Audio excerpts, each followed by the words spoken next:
The mailman has come, which means we got ourselves an unboxing to do here on the YouTube channel. Ladies and gentlemen, welcome back to another video with Swaggle.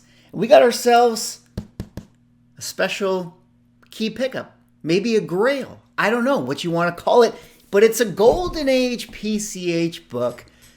One of my all-time favorites. And I've been wanting to add this one to the collection for quite a while. Maybe this is the best type of cover within the genre of that type of cover. And so in this video, I want to do this unboxing, talk a little bit about how I picked it up, talk a little bit about the book, and then later on, talk about this type of cover and why it is always so popular, not just in comic books, but across the entire art world. But before I get into it, if you guys could like, comment, subscribe, I would appreciate it. Helps with the channel doing those things. But let us get into this video here today. Now, this is a book that I recently picked up at auction, Comic Link of all places. If you guys happen to see my video where I talked about my comic book auction fails and how I missed out on the Captain America books that I had been eyeing because I forgot how to bid because it had been so long. Well, luckily, I didn't miss out on everything. I did end up picking up some books later on in the auctions after I made my mistake. Peanuts.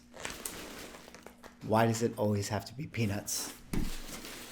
Comic collectors don't let comic collectors ship with peanuts. They get everywhere. I mean, look, guys, what is this? Can we just go back to bubble wrap? Are you guys peanut fans or are you guys bubble wrap fans out there? I mean, peanuts are kind of fun. They're kind of fun to squish, but they're not so fun to clean up. Oh, yeah. Here we go. Well, anyways, like I was saying, I was on Comic Link, had been following a bunch of auctions, and while I missed out on some of them, I was able to pick up this book right here, which is one that I've had my eye on for quite a while. And it's taken a while because there's really not too many on the census, which is why I had to buy the literal worst copy that exists. But it's still a very cool book. And the book I got to show you guys right here is Haunted Thrills #6. The classic skull cover right there. Look at that guy. The skeleton with the top hat rolling the snake eyes. So badass. I can't help myself. I love skull covers, and anytime the trade dress is within the purple aesthetic, I end up buying them. I like them all. I want it all to be skulls and purple over there. And I had to add Haunted Thrills #6 to the PC right here. One of my all-time favorite skeleton covers, one of my all-time favorite PCH books, and a very, very expensive book. One that has really taken off over the course of the last 2 years. I feel like this book has, its popularity continues to get higher and higher and higher. Obviously, it is a 1/8 grade, which does put this at the worst book on the census. But the census only has 37 universal copies. 37, not a lot. So you have to imagine, like, how many raws are there in the wild? I mean, maybe you double it. Maybe there's 60, or 60 total copies out there. I mean, I don't know. I feel like every raw copy ends up getting sent in for grading. And if I go on to Heritage Auctions and look to see if there are actually raw copies that have been sold in previous times, there's really not that many. I mean, it's only been like a couple within the last decade or so that have actually gone on sale. But this one is really, really cool. It says Carl Burgos art. I don't know if he actually did the cover. Not necessarily one of those books that was done by, one of the most notable artists like a Lee Elias or L.B. Cole or anyone like that. But I would say one of the most iconic and classic skull covers there is in all of comic book collecting. Now that I actually have this book in hand, I'm actually pretty happy with how it looks from the scans that I was following on the auction. I was actually thinking that it was going to look a little worse. I mean, there's some smudgy stuff going on right here on his eyeball. Like, why didn't they just scratch that off? You know what I mean? Some damage up here, a little bit of damage right there. Definitely not a book that is press and clean. Probably no reason to press and clean it. Although I'm the type of person who would still press and clean a book, even if it wasn't going to bump it for the grade. just when it sits in the case, I'd rather have the aesthetics look better.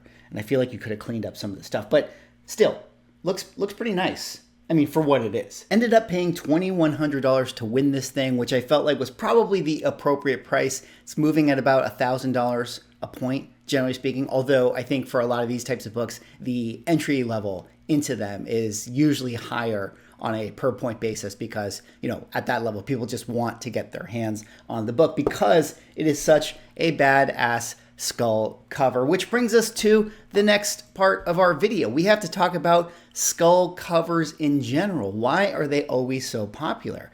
Well, frankly, it's just a iconic image within context to not just comic books, but, you know, culture and art. The skull represents death. The skull represents mortality. You know, it's the symbol of the Day of the Dead. It's been used all across all types of cultures, you know, from pirates to religion to occult stuff. And it's just one of those images that is always really, really popular. And that makes the comic book versions of it very, very popular. You guys can see right here, Google tells me that skulls represent transformation and change, whilst other times they can determine wealth, power, strength, and protection.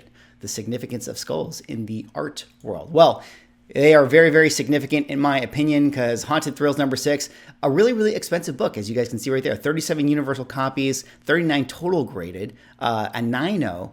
Went for sale at the $10,000 range. Down here at the 4.0 level, you see it $4,000 right there, $39.77 for the 4.5. So, you know, I guess it's about $1,000 a point right here. 8.0 selling for $8,000. So there you go. That seems to be the model for this particular book. And I'm super, super happy that I was able to get my hands on a copy. But this is not the only skull cover that I felt like sharing with you guys today. I picked out a few of them that I thought were really, really interesting that we can kind of just quickly highlight and talk about. Of course, within this title run of Haunted Thrills, there's another skull cover that tends to be one of the more popular ones, at least in terms of value and demand. Of course, you have this classic skull cover right here on this, you know, creepy book with all the zombie skeleton people crawling out of his face. Of course, maybe the all-time greatest skull cover there is in all of comic books. We're, of course, talking about Punch Comics #12.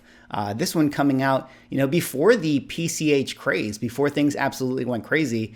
This book was actually more of a gangster book, as you guys can see the guy shooting right there. Gus Rica, the artist, just, I guess, happened to, you know, think that a skull would be, you know, badass to show in this bank robber scene. But this one ended up being one of the most expensive PCH books out there. Again, very, very low print count, only 32 universal. And, you know, your entry point into this book is going to be in the 5-figure range. I mean, down here, 1.5, $14,000 last sold for that one. So pretty crazy with this one. Probably the most famous, most well-known skull cover there is. Of course, you have Weird Mysteries #4. This was a skull cover that was done by Bernard Bailey that I actually talked about in my PCH video with Como and Automatic Comic Books. Another one that I think just this sort of represents your classic, you know, Pirates of the Caribbean skull, you know, with the dagger going through the head and through the eyeball. Not my favorite because of this ant guy right here. It just kind of gives me a little bit of goosebumps when I look at it, but I guess that was the intent of this cover. You got something like a Captain America Weird Tales #74.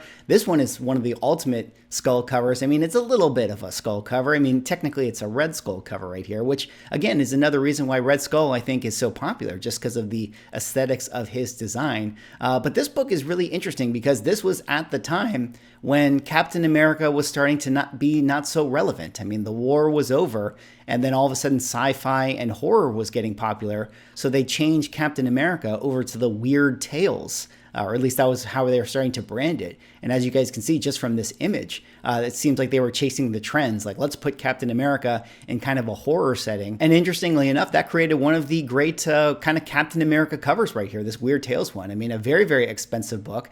More on the census, $79 universal, but down here, you know, just to buy in at the 1.0 range, $4,000. So very expensive buy-in for this comic book, but kind of the one of the cool skull covers, if you ask me. Of course, you have ones like this right here, Witchcraft #2. You have the classic Black Skull, with the crossbones right there, which is, I think iconic skull imagery and some yellow background. So, it makes sense as to why this one pops when you see it in person. You have this one right here, Strange Mysteries number 12. Not necessarily my favorite one, but definitely a very popular skull cover where you have the giant skull and all the skeletons coming out of it, carrying a coffin that also has a skull on it. So you're getting a lot of skull bang for your buck right there with that one. You have this one right here, which is a lot of fun. The Strange Tales number 28, where you have this guy being, held by the skeleton, which is, I think, him being buried alive in this coffin right here. Another skull cover, although it's kind of a skeleton skull cover, but I kind of lump them in the same bucket. You have this magazine is Haunted number 14, another PCH run that has really, really popular skeleton imagery and skulls and things like that. This one kind of has like the Ghost Rider feel before Ghost Rider became Ghost Rider, because it's a flaming skull. You got the flames coming out of the eyeballs, you got the flames coming out of the mouth, and this makes this book one of the most in-demand ones for skull covers in the PCH world. 46 Universal, and you guys can see, similar to the Haunted Thrill 6, 11,000 at the 8.0 right here, and then it kind of drops off. You have $1,000 for a 3.0, $1,000 for a 4.0, but kind of an affordable skull cover that kind of looks like Ghost Rider. And speaking of Ghost Rider, I mean, how can we talk about skull covers without talking about Ghost Rider number 15? It's not just about PCH.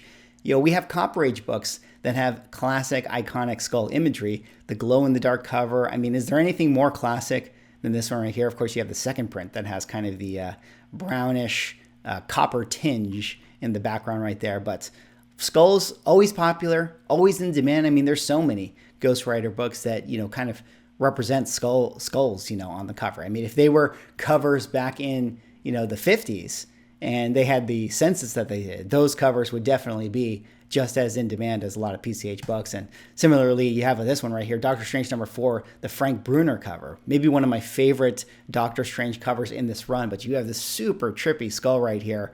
I don't know if Doctor Strange is traveling the multiverse, falling into the skull's mouth, but a very, very cool depiction of a skull and a very, very trippy imagery for a comic book cover. And, really, at the end of the day, it really is about the covers. I mean, skulls are just something that people love. They just always, catch your eye. And there's so many great skull covers in, the PCH era of the Golden Age, when they were doing a lot of this type of imagery. And I'm super, super happy to add this one to the PC. One of my favorite covers, and felt like sharing it with you guys here today and talking a little bit about skulls in comic books. Anyways, that's all for this video. That was me sharing my new kind of key Grail pickup.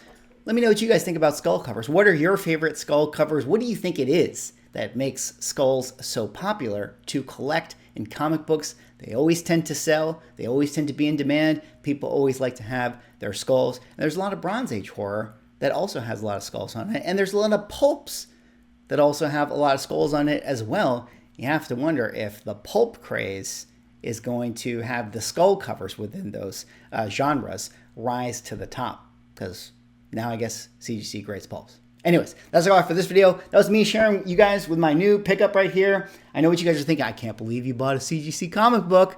Guys, you can't buy this comic book raw. It doesn't exist out there. Try to find it. Nobody would sell this comic book raw. Everyone is going to send it in for grading, even if it is a 1/8. Anyways, that's all for this video. Let me know what you guys think. Like, comment, subscribe. See you on the next one.